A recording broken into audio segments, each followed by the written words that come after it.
110억 원대 뇌물 수수와 350억 원대 횡령 등 혐의를 받고 있는 이명박 전 대통령에 대한 결심 공판이 내일 열립니다. 검찰 수사에서부터 구속, 기소, 결심 공판에 이르기까지 이 전 대통령이 남긴 말들을 정리해봤습니다. 카드로 읽는 법조 김정래 기자입니다. 적폐청산이라는 이름으로 진행되는 검찰 수사는 보수 계멸 정치 공작이자 노무현 대통령 죽음에 대한 정치 보복이다. 찬바람이 휘ong하던 지난 1월 17일 MB는 결연하게 내 주변 사람들 괴롭히지 말고 나에게 책임을 물어라고 말합니다. 안 그래도 그럴 생각이었던 검찰은 MB에 대해 책임을 묻기 시작합니다. 그리고 고구마 줄기처럼 줄줄이 나오는 범죄 혐의들. 나에게 이건희 사면을 대가로 삼성으로부터 뇌물을 받았다는 것은 충격이고 모욕이다. 삼성 다스 소송비 600만 달러 대납 뇌물 혐의에 대한 MB의 반응입니다. 요약하면 얼핏 들었긴 들었던 것 같은데 잘 모른다. 기억나지 않는다입니다.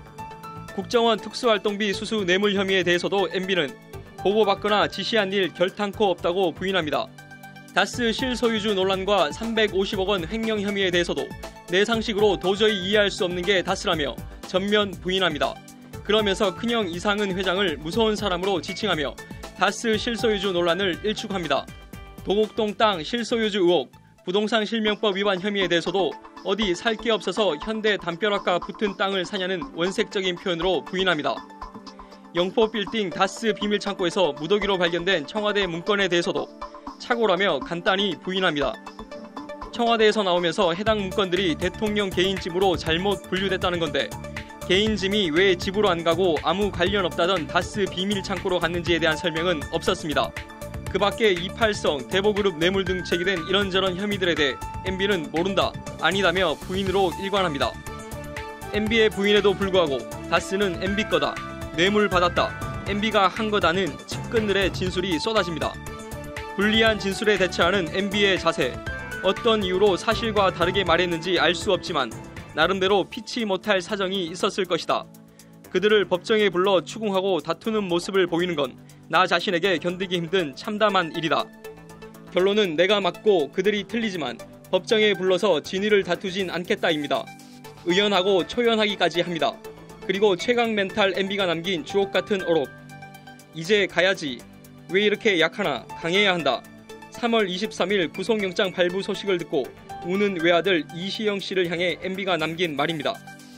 4월 9일 검찰 수사 결과 발표와 기소에 대한 MB의 반응은 이렇게 요약됩니다. 가공의 시나리오에 따른 초법적인 신상 털기와 짜맞추기 수사다. 그리고 지난 5월 23일 열린 첫 공판 모두 진술. 사실과 공소사실 내용이 너무 다르다.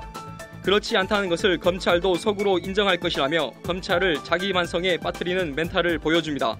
MB는 그러면서 어려운 아이들을 돕고 살아야 한다는 어머님의 정신을 늘 잊지 않고 살아왔다는 말로 법정을 숙연하게 만듭니다. 그 밖에 박근혜 전 대통령처럼 재판 불출석을 하려 했는데 재판부가 출석 명령을 내리자 건강 상태가 이 정도인 것을 재판부가 이해하지 못한 것 아니냐며 좀 역정을 내기도 합니다. 그리고 어제 열린 결심 공판 전 마지막 재판, MB는 이미 결론을 정해놓고 망신 주려는 것이라며 재판 결과에 초연하고 달관한 모습을 보여줍니다. 이제 하루 앞으로 다가온 이명박 전 대통령 재판 결심 공판. 검찰은 과연 징역 몇 년을 구형하고 MB는 또 어떤 말을 남길까요? 내일이면 알 수 있습니다. 카드로 읽는 법조 김정래입니다.